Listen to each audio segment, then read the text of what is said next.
Kupianskda çoxmərtəbəli binanın yaşlı sakini girişdə Rusiya əskərlərini görüb susmadı. O, işğalçılarla üz-üzə gəlib Rus dünyası haqqında fikirlərini açıq şəkildə dedi. O xatırladı ki, Jitomir bölgəsindən olan Ukrayna əskərləri ona şokolad, paştet və kalbasa verərək yemək paylaşmışdılar. Daha sonra Rusların üzünə birbaşa dedi: "Siz oğlu itlər, rədd olun buradan və buraya gəlməyi də dayandırın. Gedin öz Rusiyanızı çiçəkləndirin." Videonu şərh edən sosial şəbəkə istifadəçiləri qeyd ediblər ki, Kupianskdakı bu giriş səhnəsi təkcə emosional bir an deyil, Xarkiv bölgəsi sakinlərinin onları azad etməyə gələn, amma əvəzində bombardman, dağıntı, qorxu, ölüm və işğal gətirən orduya qarşı münasibətinin xalis ifadəsidir. Yaşlı kişi silahlı işğalçılardan heç qorxmadı və onlara yol göstərdi. Şəhərindən uzaqlaşmaq üçün yerli sakinlər Rusiyanı gözləmir və onu qoruyucu kimi görmürlər. Əksinə, onun buranı tərk etməsini və etdiklərinə görə cavab verməsini tələb edirlər. O, işğal altında yaşayan minlərlə insanın düşündüklərini açıq şəkildə onların özünə dedi. İllərdir Rusiya təbliğatı minnətdar sakinlər haqqında nağıllar danışır, lakin videolarda və reportajlarda görünən reallıq tam fərqlidir. İşğal olunmuş ərazilərdə insanlar onlara silahla gələnləri açıq şəkildə söyür və etiraz edirlər. Putin iddia edirdi ki, üyə Ukraynalılar Rusiya ordusunu sevinç içində qarşılayır. Amma belə deyil və yeni video bunu açıq şəkildə göstərir. Rusiya işğalçıları burada arzu olunan deyil, onlara qarşı dərin düşmənçilik var və insanlar həqiqəti onların üzünə deməyə tam hazırdır. Bu hadisə fonunda Ukrayna Silahlı Qüvvələrinin baş komandanı General Aleksandr Sırski aparıcı Ukrayna media qurumlarının rəhbərləri və redaktorları ilə görüşərək cəbhədəki real vəziyyət və ordunun fəaliyyətinin ən vacib aspektləri barədə məlumat verib. Əhatəli və məzmunlu söhbət olub. Biz çox yığılan sualları cavablandırmışam. Əsas məqamlar belədir. Pokrovskun müdafiəsi davam edir. Qüvvələrimiz şəhərin şimal hissəsində demək olar ki, 13 kvadrat kilometrə nəzarət edir. Mirnohrad mühasirəyə alınmayıb. Kupianskda uğurlu əksli versiya əməliyyatımız davam edir. Bir daha vurğulamaq istəyirəm, Rusiya yalanlarının miqyası Rus qoşunlarının real irəliləyişindən onlarla dəfə çoxdur. Düşmən həm xarici auditoriyaya, həm də öz cəmiyyətimizə və ordumuza təsir etmək üçün dezinformasiya və saxta xəritələrdən istifadə edir. Bu, Rusiyanın Ukraynaya qarşı hibrid müharibəsinin bir hissəsidir. Buna görə də hamını düşmənə kömək etməməyə və Rusiya təbliğatının mesajlarını yaymamağa çağırıram.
Ukrayna Müdafiə Qüvvələri işğal olunmuş Krımda Rusiya hərbi obyektlərinə zərbələr endirir. Bunlara hava hücumundan müdafiə və radar stansiyaları, yüksək texnologiyalı silahlar, hərbi texnika anbarları, yanacaq saxlama obyektləri və enerji infrastrukturu daxildir. Ukrayna hərbi ekspertləri Krımda bu zərbələrin coğrafiyası, sıxlığı, tezliyi və effektivliyi barədə Krım reali ilə danışıb. Hərbi ekspertləri sözlərinə görə işğal olunmuş Krımda Rusiya hərbi obyektlərini vurmaq Ukrayna Müdafiə Qüvvələri qüvvələrinin Rusiya hava hücumundan müdafiə sistemlərini müntəzəm məhv etməsi sayəsində mümkün olub. 2025-ci ilin avqust ayından etibarən Ukrayna Müdafiə Nazirliyinin Baş Kəşfiyyat İdarəsi tərəfindən Krımda radar və hava hücumundan müdafiə obyektlərinin sayı artıb. Hava müdafiəsinin zəiflədilməsi strateji planda ilk vacib addımdır. Bunu Strateji 21-ci Qlobal Araşdırmalar Mərkəzinin təhlükəsizlik layihələri rəhbəri və hərbi ekspert Pavlo Lakiçuk qeyd edir. Zərbələri daha tez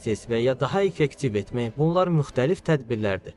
Amma hamısı bir məqsəd və nəticə etibarilə bir plan ətrafında birləşir. Məsələn, Flamingo Neptune raketlərini, dronları və ya dəniz dronlarını yüksək kritik obyektlərə, yəni əsas hədəflərə qarşı istifadə etmək üçün bir sıra mərhələlər tamamlanmalıdır. Ekvatoriyada bir hava hücumundan müdafiə sistemi qurulursa, bu o deməkdir ki, müəyyən bir hava zərbəsi üçün hazırlıq gedir. Əvvəlcə müşahidə sistemləri üzərində işləyirik, sahil müşahidə sistemi, hava məkanı müşahidə sistemi, deyə Pavlo Lakiçuk bildirir. Amerikalı hərbi ekspertlər də hava müdafiə obyektlərinə zərbələrin əhəmiyyətini vurğulayır. Pensiyaçı Amerika Birləşmiş Ştatlarının ordusu polkovniki John Sweet'in sözlərinə görə Krım strateji baxımdan vacibdir. Krım strateji baxımdan vacibdir və mən inanıram ki, Ukraynanın azad etmək istədiyi ərazilər siyasətində açıq şəkildə yer alır. Amma onlar bu şəraiti yaratmalıdırlar və bunu indi edirlər. Rusiya tərəfinin əlavə zərbələri istər Flamingo dron, istərsə də Neptune raketləri ilə dayandırmaq üçün istifadə etdiyi hava müdafiə sistemlərini məhv etməklə, deyə pensiyaçı Amerika Birləşmiş Ştatlarının ordusu polkovniki John Sweet bildirib. Hava müdafiəsi obyektləri Krımda açıq şəkildə müəyyən edilmiş mövqelərdə yerləşdirilib və Rusiya hərbçiləri bunları dəyişə bilmir, deyə hərbi ekspert Aleksandr Kovalenko bildirir. Bu obyektlərə qarşı zərbələr sistemli şəkildə həyata keçirilir ki, bu da bütün Rusiya hava müdafiə sistemini yorur. Krım üzərində səmanı bağlamaq üçün Ruslar digər Rusiya bölgələrindən hava müdafiəsi obyektlərini çıxararaq işğal olunmuş Krım yarımadasına daşıyırlar. Kovalenko simvolik olaraq Krımın Böyük Çernobayevka adlandırır. Hazırda Rusiya iki ən yaxşı qorunan hava müdafiə sisteminə malik əraziyə malikdir. Birincisi Moskva və Moskva bölgəsi ən sıx qatlı hava müdafiə sistemi. İkinci yer isə müvəqqəti işğal olunmuş Krım yarımadasıdır.